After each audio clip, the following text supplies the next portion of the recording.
Whoa, that is a lot of new subscribers out there.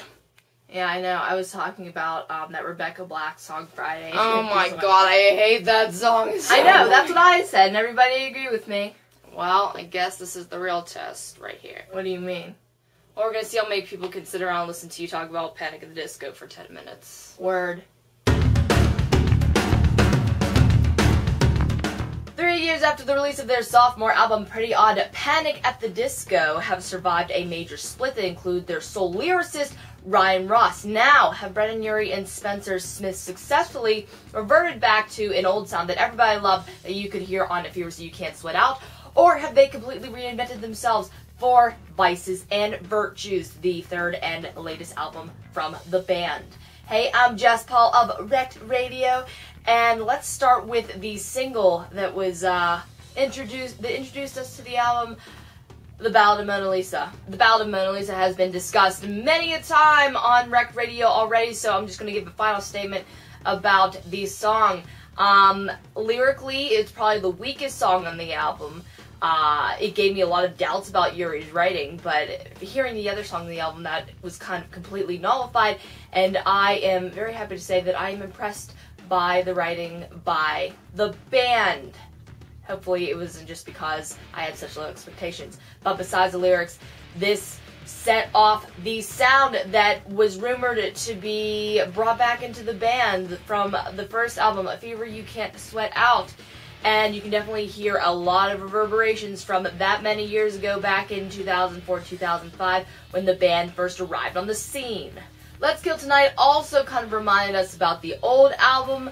This had kind of that creepy Halloween, underground circus kind of vibe that we used to hear and imagine when we listened to Panic's first CD. Hurricane has an awesome opening beat. It's about the second or third song that I streamed on Panic at the Disco's Facebook, and it was that moment where I was like, yes, yes, this is going to be a successful album.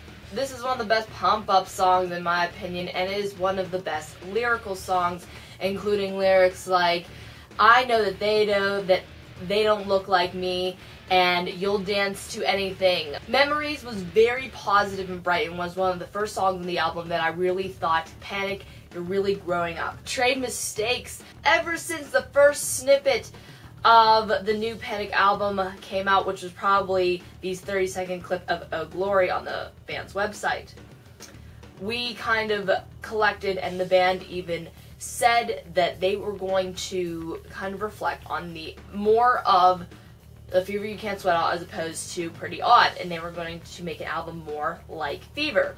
But when we come to this album, when you finally listen to it, you think to yourself, are they just trying to copy themselves, or are they just trying to steal from themselves from years ago, or are they really reinventing themselves? And this is the song where I really felt, yes guys, you've matured, you've grown up, and you really have reinvented your sound and your songwriting. Also on this song, you can hear Urie's range in voice.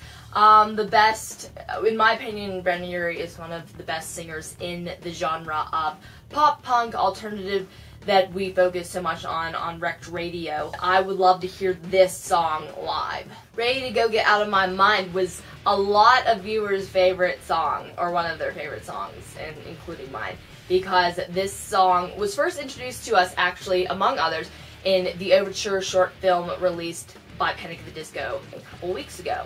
The song helped narrate that story as they were overcoming hurdles and getting ready to leave, getting ready to go to a new place. It really signifies their journey. It is incredibly uplifting and upbeat, and it really just makes me happy.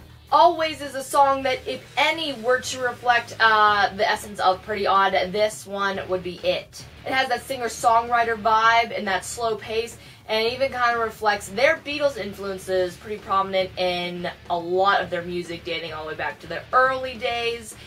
And I don't know, I kind of heard a little Norwegian wood in there. Maybe you guys agree with me or not. In the Calendar, this is another one of my favorite lyrical songs, including Summer's on Its Deathbed. Like I've said before, and like Spin actually published, this is another signifier that the band has created a whole new sound for themselves. Sarah Smiles is one that's kind of twangy and offbeat. This is a song that I believe probably the only song on the album that I believe pulls from both the sounds of Fever You Can't Set Up and Pretty Odd at the same time, because it's kind of got that backwoods feel in the beginning, but it does have a little bit of darkness if you listen to the lyrics. It's about lies and deception. This is a love song. You can hear it in the lyrics, like, does she know my destiny lies with her? This is one of the many love songs on this album, and is one of the main themes of a lot of the lyrics. Nearly Witches Ever Since We Met was the last song on the album, and it had a lot of elements just shoved into it. It had, including kids chanting the chorus in a different language. Don't know which one that was.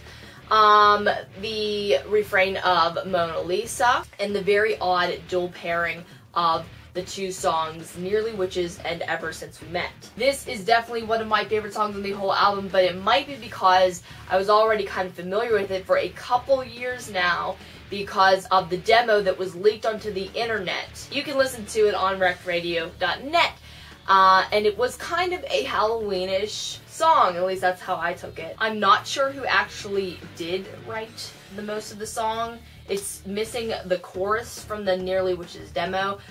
Instead, they spliced in the new song Ever Since We Met, or the new part. You can clearly tell that these are two different songs, and they dramatically transitioned them together, yet it still kind of worked. It goes from, like I said, this kind of underground, kind of witchy Halloween theme that Panic is kind of famous for, up to a really uplifting and upbeat chorus for Ever Since We Met. And then the Mona Lisa refrain from the kids kind of ties it all together and just ties this album up with a bow. On this special edition, Stall Me and Oh Glory can be found, but this wasn't streamed on Panic's Facebook page. My favorite lyric is from Nearly Witches Ever Since We Met, and it is, ever since we met, I only shoot up with your perfume. It's the only thing that makes me feel as good as you do. And I think it's very Wens. My favorite song is between Ready to Go and Nearly Witches. Nearly Witches was like, yes, I love this one. I know it. I'm getting into it. But then, as I kept listening to the album, I did keep gravitating back to Ready to Go. It is incredibly bright and fun and just makes me so happy. I'm going to give this one 5 stars. Yeah, I'm gonna give it 5 stars because this is so anticipated, and I think that in the beginning I had so much doubt about it. Sorry, but it's true. I was really worried about songwriting because they had lost their master lyricist, that I was really in love with the lyrics from Ryan Ross. But the boys pulled through. Not only did they do something that was enjoyable, that people kind of were familiar with, but they did reinvent themselves in a very comfortable way. I can't stop listening to this album. I really love it so much, and I think if you followed me on Twitter, then you would know that already. So, this is the point where you tell me what you think. What was your favorite lyric? What was your favorite song? What did you think of the album overall? The changes the boys took? If you think they did change at all. What were your favorite parts? What were your least favorite parts? Do you think it wasn't good? Did you disagree with me?